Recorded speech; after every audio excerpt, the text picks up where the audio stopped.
Hey, what's going on, boomers and zoomers? Hope you like the new intro. I certainly do. Today we're going to be talking about the upcoming My Hero Academia game, My Hero One's Justice 2. I'm sure you've read the title and the thumbnail, so you can probably guess how I feel about this game already.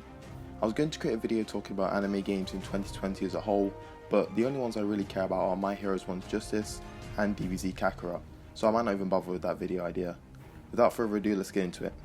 Just a little disclaimer before we continue with the video. I do have a bit of a sore throat right now, so if at points in the video I kind of sound a little bit different or maybe not as excited as I probably should, then that'll be the reason. I mean, when it comes to this stuff, I generally just sound quite monotone anyway, but just so you know, that's what's going on.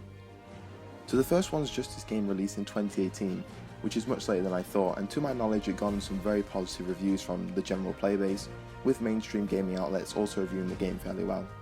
I paid literally zero attention to this game for a few reasons. For one, I didn't watch My Hero Academia at the time. Of course, I heard about the show, it was a massive hit whilst I was airing back then, but I paid no attention to it and stuck around in my Attack on Titan bubble. By the way, Attack on Titan is the best anime ever, fight me. On top of that, I was never convinced by anime arena fighters. I could always see some appeal. I remember wanting to play Naruto Ninja Storm when I was a child, but the apparent simple-mindedness and the fighting mechanics just looked cheap and lackluster to me. Of course, now I'm far less harsh on these games. As you should know, I really like playing Jump Force. Anyway, combining my lack of interest in My Academia, the lack of meaningful gameplay in arena fighters, and the inherent cash grab attitude that plagues many anime games, I just didn't care for this game whatsoever. Of course, barely 2 years later, I've experienced that anime games are actually very special to me personally, and I love My Hero Academia. Of course, it ain't no Attack on Titan or Hunter x Hunter, but it's up there. Some people are concerned that One's Justice 2 doesn't do enough to upgrade the game and justify itself as a brand new game.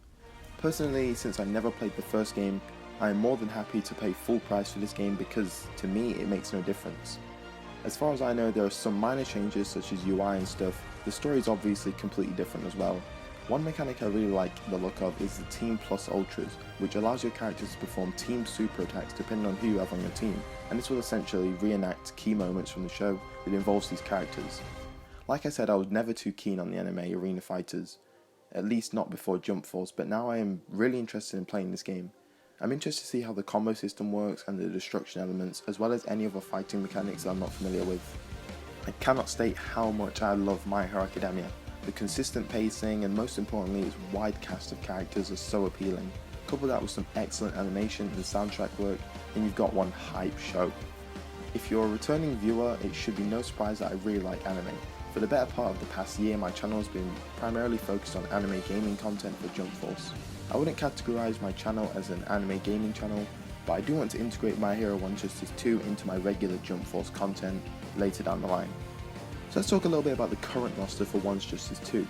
We'll be talking about some characters from Season 4, but I'll focus on those at the tail end of the video. Right now we will cover any characters you should already know from Seasons 1, 2 and 3. Again, I'm not going to give a full breakdown of my thoughts on each and every character like I did with my Mortal Kombat video. God, that was painful. But I will talk about a few characters and quickly brush over the rest of them. When I'm looking at the roster, I'm mostly interested in a lot of the newer characters and characters who should have some cool updates based on what's been happening in Season 4. Firstly, the new members of Class 1A joining the roster, Mina Ashido and my boy Mineta, the GOAT. From a female character standpoint, I enjoy Ashido, she's alright. Her quirk is fairly basic and she can be a little annoying sometimes, but she's a fun character. I really hope that we get to see more of this character in the future of the story, because I loved seeing her in the Season 2 tournament arc, and I would love to see what she can do given the right scenarios. I've got nothing to say about Mineta really. I mean, just look at the guy, he is the GOAT when it comes to My Hero Academia, and the fact that he wasn't in the first game is quite offensive, so now that he's in the second game, this is definitely a guaranteed buy from me. Inasa is another one of my favourite characters, but he appeared only briefly towards the end of Season 3. I hope this character does make a return in the future of the show, because not only is he powerful enough to rival even Todoroki, but he's also a great source of comic relief. Couple that with a nice character design as well, makes me like him even more. Airbending type powers are very hit or miss for me, but since I like Inasa so much as a character, I still want to get my hands on him and see what he can do in this game. I imagine he'll have a Team Plus Ultra with Todoroki, which is a shame because I don't like Todoroki, but Inasa is just too good, so I'm going to have to use him in that situation. Those are just a few characters I'm interested in right now, and realistically I want to try 90% of the characters in the roster. They all look intriguing to me. Well, this entire game just looks intriguing to be honest. Ran Torino, Kirishima, Amajiki and Aizawa are just a few more of the many characters I want to play when I get my hands on this game.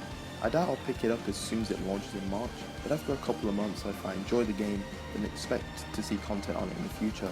For the rest of the video I would like to focus on some Season 4 stuff, so if you're not caught up 13 episodes into Season 4, click away, otherwise spoilers are ahead. I'm just going to talk about a couple more characters here, but didn't want to spoil anyone who has yet to catch up on Season 4. As of writing this, I'm 13 episodes into Season 4, so if you've seen all of that, then you can continue watching. Firstly, Amajiki. We met this character at the end of Season 3 but didn't know anything about his abilities. After seeing him in Season 4, I can't play him in the game. He's got one of my favourite quirks in the show, and whether or not his gameplay keeps me hooked, I just have to mention this guy. Next, Mirio. I didn't really care too much for this guy in Season 3, but seeing him fight for real against Overhaul, as well as his heroic sacrifice to save Eri, was truly an amazing episode. His quirk could introduce some interesting gameplay opportunities, so I'm interested to see how that pans out.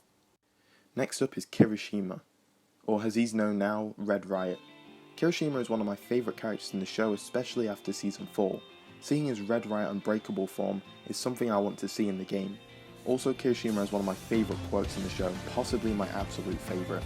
So even though his gameplay, just like Amajiki, might not be too interesting, I just like the character too much and want to see what kind of super attacks he has.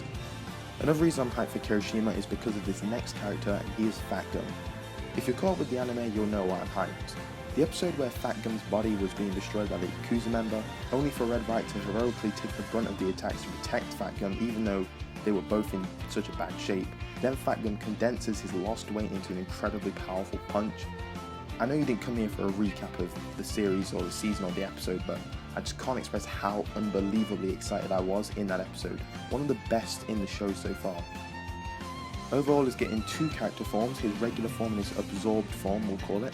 So I'm interested in that. Also, Overhaul is a character I'm considering creating in Jump Force, but I'm not too sure right now. When it comes to his gameplay, again, he looks like a character who might not be too interesting, or he may be interesting for me, but I'm just drawing reference to the episode where he fought Deku, which I'm sure you guys have seen already if you're watching this part of the video. And finally, Deku Full Cal 100% is here. That episode is what made me write the script for this video. So hype once again. Eri isn't implemented into him in any way, which I would have expected, but I guess it's okay. It'll be more interesting to see Eri cling into Deku, which would give you access to her rewind quirk, so it would be like using Eri's powers whilst playing as Deku. Very cool, can't wait to play with this stuff. Anyway guys, that's all for today. Gonna keep this outro short and sweet. I'm really looking forward to One's Justice 2, the current hype train of the anime, and the playable characters and whatnot. I hope you enjoyed, and I'll see you in the next video. Bye guys.